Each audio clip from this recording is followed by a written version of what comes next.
Hello everyone, today I will show you how to add a help comments in a PDF file using Adobe Acrobat Pro DC. Open your PDF file and select this tools option and you scroll down. Here you will find this comment option. Select. Firstly add this sticky note comments in here and click right button for properties, and here you will find this help comment option. You can see this help comment color as is green color. Now select OK and see this. Now click on this comment option, click edit option and type your text, paste text. Now post your comment. Now you can reply this comment and see this.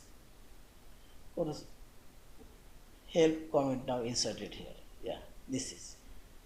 Thank you for watching. Please subscribe, like, share and comments.